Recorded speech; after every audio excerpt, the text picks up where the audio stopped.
오늘의 주요 뉴스입니다. 정부가 아시아태평양 경제협력체 회의를 앞두고 역내 과학자들을 초청해 공동 연구를 활성화하는 자리를 마련했습니다. 국제 교류와 협력을 통해 과학기술 역량을 강화한다는 계획입니다. 우주항공에 대한 시민들의 관심을 높이기 위해 제정된 제1회 우주항공의 날을 맞아 기념식이 열렸습니다. 정부 관계자와 산학연 전문가, 우주항공 유공자 등이 참석해 우주항공청의 첫 도를 축하하고 지난 1년간의 성과를 되짚었습니다. 전량 수입했던 의료용 방사성 동위원소 악티늄을 국내에서 생산할 길이 마련되면서 새로운 항암제 개발에 대한 기대감이 커지고 있습니다. 방사성 동위원소 치료제란 어떤 것인지 취재 기자와 함께 자세히 짚어보겠습니다. 여러분 안녕하십니까? 사이언스투데이 시작합니다. 아시아태평양 경제협력체 회의가 경주에서 열릴 예정인 가운데 정부가 역내 과학자들을 초청해 공동연구를 활성화하는 자리를 마련했습니다. 과학기술정보통신부가 추진하는 에이펙 과학자 교류 이니셔티브의 일환인데 앞으로 국제교류와 기술협력을 주도한다는 계획입니다. 보도에 박나연 기자입니다. 말레이시아와 페루, 태국 등에서 온 물리학자들이 한자리에 모였습니다. 과기정통부가 마련한 아시아 태평양 권역 과학자들의 교류 협력 프로그램에 참가하기 위해서입니다. 다음 달 6일까지 열리는 이번 행사에서 참가자들은 국가 간 과학기술 정책을 공유하고 다양한 교류의 시간을 갖게 됩니다. This program will help me to have international collaboration. Yes, I feel good, and this is a good opportunity for me. 행사 기간 참가자들은 IBS 양자 나노과학연구단 연구실 등을 견학하며 우리 연구 환경과 기술을 경험할 예정입니다. 또 우리나라와 공동 연구 과제를 기획하면서 여러 과학기술 협력 방안을 논의하게 됩니다. 이를 위해 정부는 참여 과학자들의 비자 발급 절차를 간소화해 신속한 출입국도 지원하고 있습니다. I hope it will serve as a stepping stone to more robust scientific exchanges and build a sustainable network for research collaboration. 정부는 오는 7월까지 인도네시아와 필리핀 등으로 프로그램 참가국을 확대할 계획입니다. 또 연수 과정 분야도 화학과 생명과학, 지구과학 등으로 세분화해 각 분야에서 100여 명의 과학자가 참여할 예정입니다. 이번 과학자 초청 연수 프로그램을 통해 각국의 연구 협력을 증진하고 과학기술 역량을 강화하는 계기가 될 것으로 기대됩니다. YTN 사이언스 박나연입니다. 제1회 우주항공의 날 기념식이 경남 사천 우주항공청에서 열렸습니다. 첫 기념식에는 정부를 대표해서 이주호 대통령 권한대행과 유상임 과기정통부 장관 등이 참석했습니다. 또 산학연 전문가와 우주항공 유공자 등 150여 명이 참석해 우주항공청의 첫 도를 축하하고 지난 1년간의 성과를 되짚었습니다. 이 권한대행은 축사에서 정부는 우주항공청을 중심으로 대한민국 우주항공의 미래를 위한 도전을 아낌없이 지원하겠다고 밝혔습니다. 우주항공의 날은 지난해 5월 27일 우주항공청 개청을 기념해 지정된 국가기념일로 우주항공에 대한 국민적 관심을 높이기 위해 제정됐습니다. 정비를 위해 멈춰있던 경북 울진 한울 원전 1호기에서 비상시 가동하는 발전기의 전력이 제대로 공급되지 않은 사건이 발생해 조사에 나섰습니다. 원자력안전위원회는 한국수력원자력으로부터 한울 1호기 전력 설비 장비를 위해 변압기 교체 운전을 수행하던 중 차단기가 고장나 비상 디젤 발전기에서 안전 모선으로 전력을 공급하지 못했다는 보고를 받았다고 밝혔습니다. 한울 1호기는 지난 23일 계획 예방 정비에 들어가 원자로가 정지된 상태로 안전 모선 2개 계열 중 다른 1개 모선으로는 전력이 정상적으로 공급돼 원전 안전성에는 영향이 없는 것으로 확인됐습니다. 원안위는 한국원자력안전기술원 전문가로 구성된 조사단을 현장에 파견해 사건 원인과 설비 안전성을 정밀 점검할 예정입니다. 선사시대 문화가 고스란히 새겨진 울산 반구천의 암각화가 유네스코 세계유산에 오를 것으로 보입니다. 유네스코 자문심사기구가 선사인들의 걸작이란 평가와 함께 등재 권고 판단을 내린 건데 확정되면 한국의 17번째 세계유산이 됩니다. 송재인 기자가 보도합니다. 선사인들의 고래잡이 장면이 새겨진 거대한 암각화. 울주 대곡리 반구대 암각화에는 신석기부터 청동기 시대를 아우르는 선사문화가 한편의 서사시처럼 펼쳐져 있습니다. 반구대 상류에 현전리 명문과 암각화까지 함께 아울러 반구천의 암각화로 불리는데 지난 2010년 잠정 목록에 등재된 지 15년 만에 비로소 유네스코 세계유산 등재의 결실을 맺을 것으로 보입니다. 유네스코 자문심사기구인 국제기념물 유적협의회가 세계유산 등재 권고 판단을 내렸기 때문입니다. 국가유산청은 협의회가 반구천의 암각화에 대해 한반도에 살았던 이들의 예술성을 보여주는 건 물론 고래잡이라는 희소한 주제를 선사인들의 창의성으로 풀어낸 걸작이라고 평가했다고 밝혔습니다. 또 한반도 동남부 연안 지역 사람들의 문화 발전을 집약적으로 보여주어 세계유산 등재 기준을 충족하는 탁월한 보편적 가치를 지녔다 봤다고 전했습니다.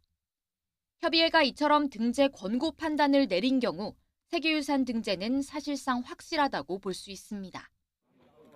오는 7월 프랑스 파리에서 열리는 제47차 세계유산위원회에서 등재가 확정되면 울산 반구천의 암각화는 한국의 17번째 세계유산으로 이름을 올리게 됩니다. YTN 송재인입니다. 한반도 대표 명산으로 꼽히는 금강산이 조만간 유네스코 세계유산에 오를 것으로 보입니다. 오는 7월 세계유산 등재가 확정되면 북한의 세 번째 세계유산이 됩니다. 김승환 기자가 보도합니다.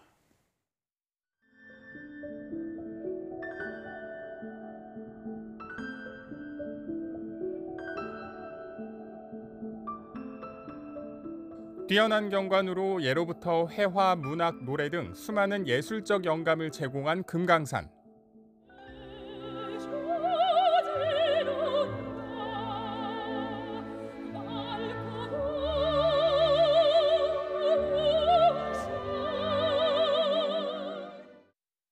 한민족 역사에서 문화적 의미가 큰 금강산의 유네스코 세계유산 등재가 유력합니다.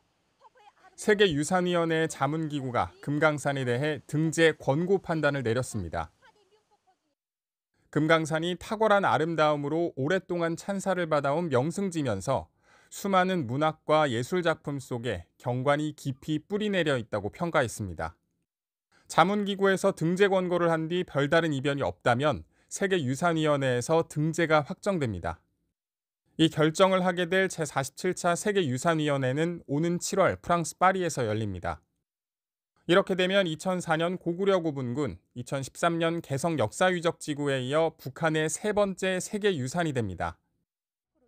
북한은 2021년 금강산을 문화유산과 자연유산의 성격을 지닌 복합유산으로 신청했는데 당시 코로나19로 4년 만인 올해 평가 대상에 포함됐습니다.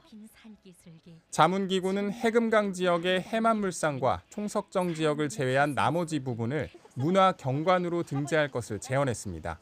YTN 김승환입니다. 정부가 최근 잇단 땅꺼짐 사고로 인한 국민 불안을 해소하기 위해 집안 탐사 결과 등을 지도상에 공개하기로 했습니다.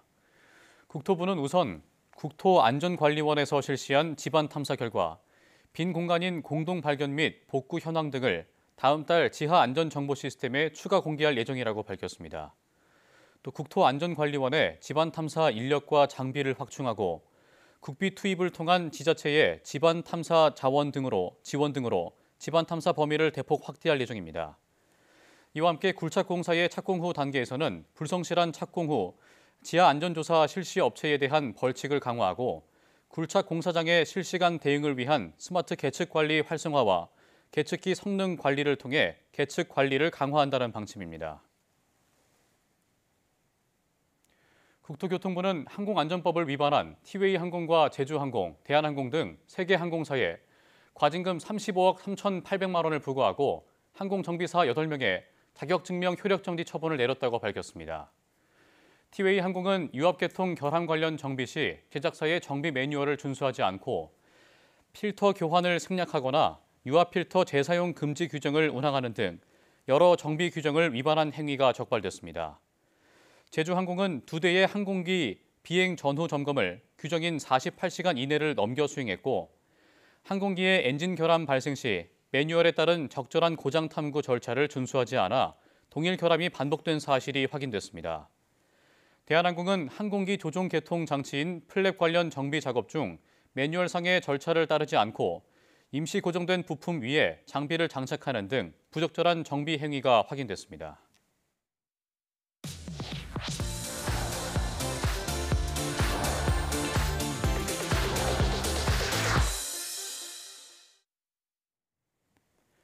그동안 전량 수입했던 의료용 방사성 동위원소 악티늄을 국내에서 생산할 길이 마련되면서 새로운 항암제 개발의 기대감이 커지고 있습니다. 의료용 동위원소란 무엇이며 어떤 질병 치료에 쓰일 수 있는지 방사성 동위원소 치료제에 대해서 이성규 기자와 자세히 알아보겠습니다. 안녕하십니까? 안녕하세요. 예. 방사성 동위원소 치료제, 이름부터 좀 낯선데요. 이게 어떤 치료제인지부터 설명을 해주시죠. 방사성 동위원소 치료제는 말 그대로 이 방사성 동위원소를 이용한 치료제를 말하는데요. 이 동위원소가 내뿜는 방사선을 이용해서 이제 암세포를 파괴하는 그런 치료제를 말합니다. 네. 이 지점에서 이제 과학자들이 고민을 했어요. 어떻게 하면 이 동위원소가 암세포만 파괴하고 정상세포는 건드리지 않을까?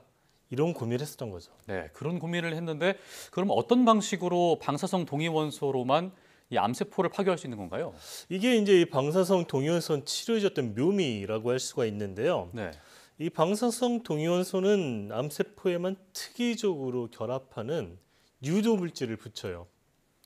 예를 들면 암세포 표면에 있는 특정 물질과 결합하는 항체를 유도 물질로 만들어서 이 방사성 동위원소에 붙이면요. 이 항체는 암세포에만 결합을 하고 일반 세포와는 결합하지 않거든요. 그러니까 예. 결과적으로 방사성 동위원소를 암세포에만 붙이니까 정상세포는 건드리지 않고 암세포만 파괴할 수 있는 거죠. 이 방사성 동위원소가 방사선을 내뿜는다고 설명드렸잖아요. 예. 이 방사선이 그 암세포의 DNA를 끊어서 결과적으로 암세포가 파괴가 되는 원리입니다. 네, 그러니까 일종의 뭐 유도 미사일 같이 그렇죠. 암세포만 적당히 없애는 그런 공격한다 이런 설명인데 현재 미국 FDA 승인을 받은 방사성 동위원소 치료제에는 어떤 것들이 있는지도 궁금합니다. 이 방사성 동위원소 치료제가 최신 기술이라서 현재 미국 FDA 승인을 받은 치료제는 2건인데요.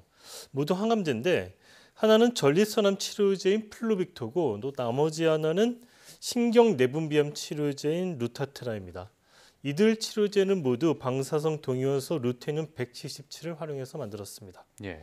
앞서 설명한 것처럼 루테늄 177에 각기 다른 유도 물질을 달아서 이 전립선암과 이 그 신경내분비암을 공략하는 거죠. 네, 그러니까 현재 FDA의 승인을 받은 그 방사성 동위원소 치료제는 모두 루테늄 177을 이용한다는 건데 루테늄 177과 같은 이 그 방사성 동위원소 중에서는 악티늄 225도 있다고 하더라고요. 네, 그렇습니다. 이 악티늄 225도 루테늄 177과 같이 의료용으로 쓰이는 방사성 동위원소 가운데 하나인데요. 예. 최근에는 이 악티늄 225가 이 루테늄을 이을 차세대 의료용 동위원소로 주목받고 있습니다. 네. 그럼 악티늄 225가 주목받는 이유가 따로 있나요? 이게 이유가 있어요. 방사성 동위원소가 이제 방사선을 내뿜는다 그랬잖아요. 네. 이 방사선의 종류에 따라서 알파선, 베타선으로 나뉘어지는데 이 루테늄 177은 베타선을 내뿜고요. 네. 이 악티늄 225는 알파선을 내뿜는 방사성 동위원소인데 이 알파선이 내뿜는 에너지가 베타선보다 10배 정도 더 커요. 아, 10배가 많군요. 그 말은 10배 예. 정도 에너지가 더 크다는 말은 암세포를 살상하는 살상력이 10배 정도 더 크다 이렇게 말할 수가 있습니다.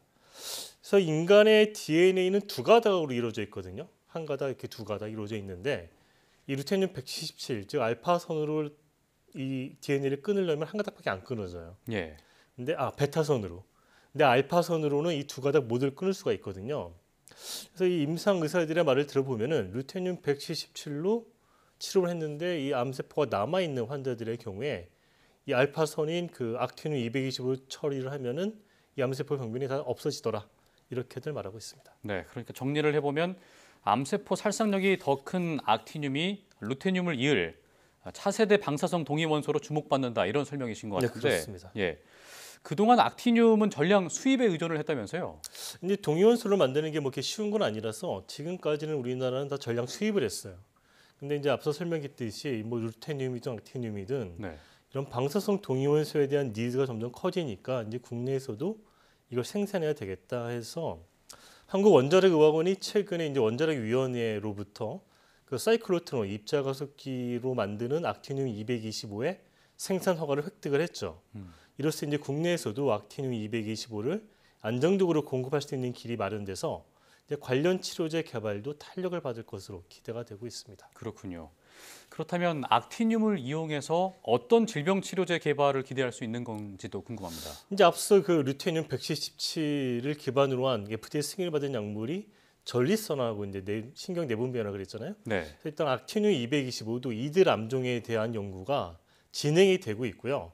근데 이들 암종 이외에 뭐 신장암, 대장암, 유방암과 같은 고형암을 대상으로 이 악티늄 225 치료제를 개발하려는 연구가 진행이 될 계획입니다. 네. 뭐 아무래도 새로운 암 치료제가 개발이 된다면 뭐 분명 환자들에게도 좋은 소식일 것 같은데 이 지점에서 한 가지 궁금한 건 그 기존에 여러 암 치료제가 있었을 거잖아요. 네, 그렇죠. 그런데 방사성 동위원소 치료제는 이것과 다르게 어떤 장점들이 있는 거죠? 이게 좋은 질문인데요. 이 기존에도 굉장히 많은 종류의 이제 그 암 치료제가 나와 있고 지금도 개발 중에 있거든요. 네. 근데 이제 어떤 치료제가 나오든 환자 입장에서는 중요한 게 이제 부작용은 적고 효능이 커야지 환자한테는 좋잖아요. 네. 기존에 이제 항암제가 이제 우리가 흔히 알고 있는 화학 항암제는 우리 몸속에서 화학 반응을 일으켜가지고 이게 부작용이 많아요. 그러니까 암세포만 공격하는 게 아니라 일반 세포도 건드리기 때문에 부작용이 많은 반면에 예. 이 방사성 동위원소 치료제는 이 방사선을 내뿜는 방사선을 이용해서 암세포를 파괴하기 때문에 화학적 반응이 인체에서 일어나지 않거든요. 예. 그렇다 보니까 이 화학 합성 그 항암제보다 부작용이 더 적다. 그래서 환자 입장에서는 부작용은 적고 또 소량만 투여해도 이 암세포를 파괴하는 능력이 있기 때문에 좀 환자의 편의성이 크다. 이런 측면에서 좀 환자들이 좀 좋아하는 그런 치료제다. 이렇게 볼 수가 있습니다. 네. 이번 시간에 차세대 항암 치료제로 주목받는 방사성 동위원소에 대해서 살펴봤습니다. 오늘 말씀 고맙습니다.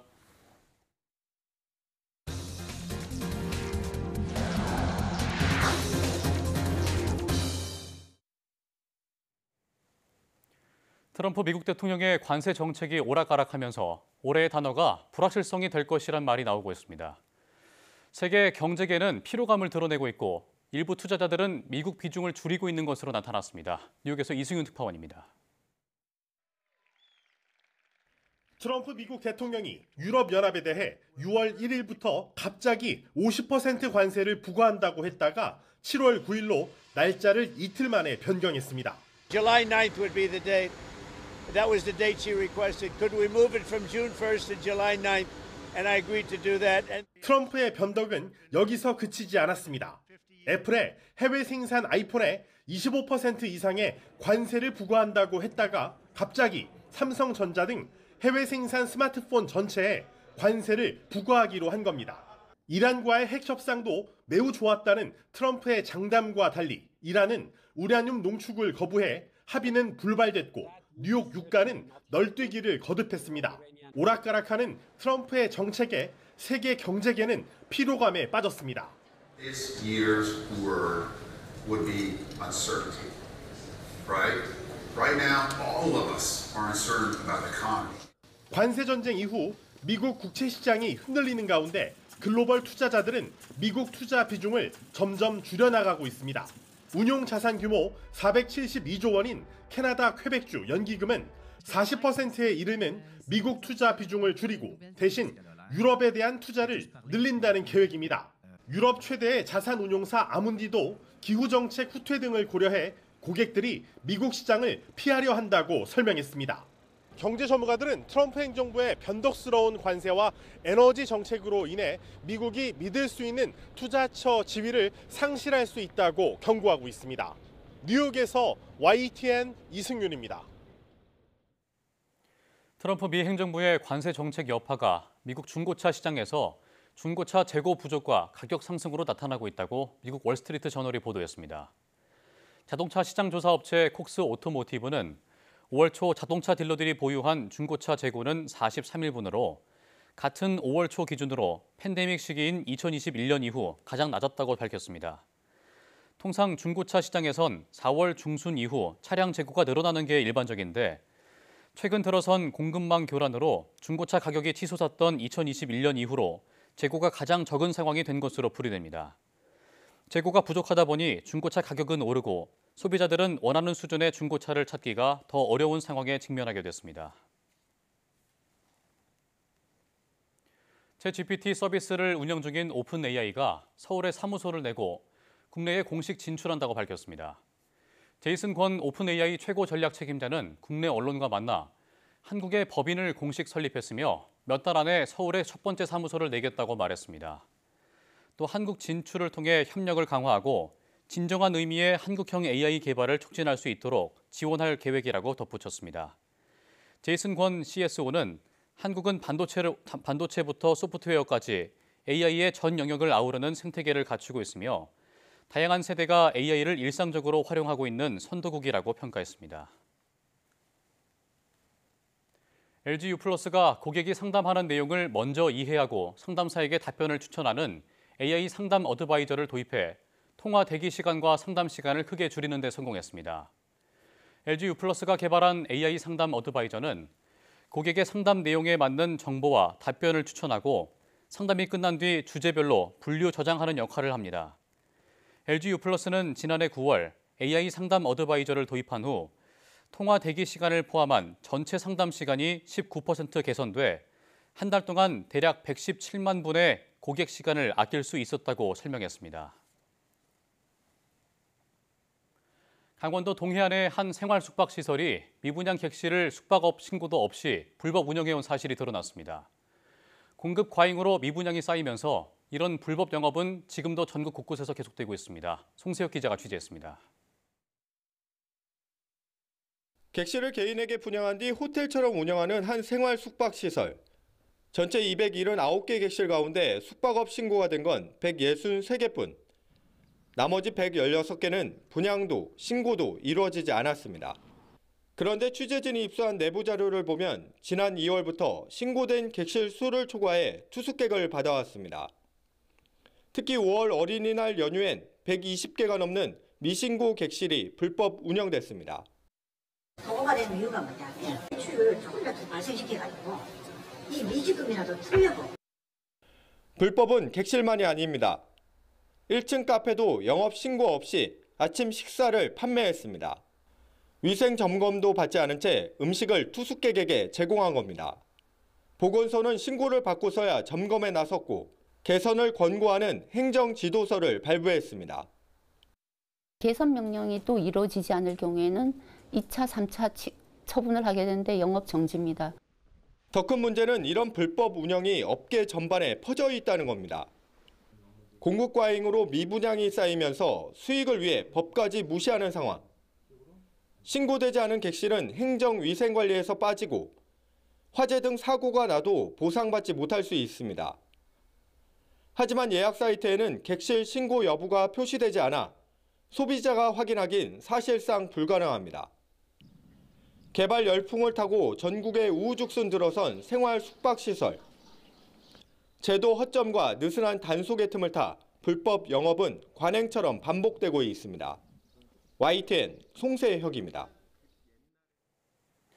정부가 희귀 질환을 가진 아동이 건강하게 학교 생활을 이어갈 수 있도록 돕기 위해 전국 교육기관 교직원이 볼 수 있는 희귀 질환 안내서를 배포하기로 했습니다. 질병관리청과 교육부는 다운증후군과 크론병, 모야모야병 등 희귀 질환을 가진 학생들의 돌봄과 관리를 위해 16종의 희귀 질환 정보가 담긴 소아청소년 다빈도 희귀 질환 안내서를 배포할 계획입니다. 안내서에는 희귀 질환에 대한 기본 정보와 교직원들이 미리 알아야 하는 관리 사항 등이 사파 등으로 안내돼 있습니다.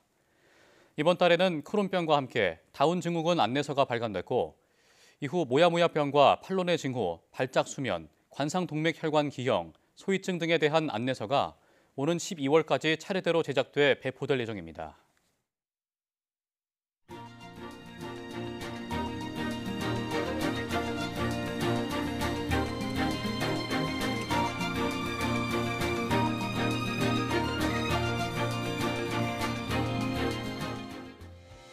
올해 첫 우주항공의 날을 맞아 우주항공 유공자의 헌신을 포상하기 위해 대한민국 우주항공의 미래를 도약하는 응원하는 자리가 마련됐습니다. 이제 정부 부처와 대학, 연구기관, 산업체 등 모두가 유기적으로 협력해서 새로운 우주 시대를 선도하기 위한 과제들이 잘 진행되길 기대합니다. 뉴스 마칩니다. 고맙습니다.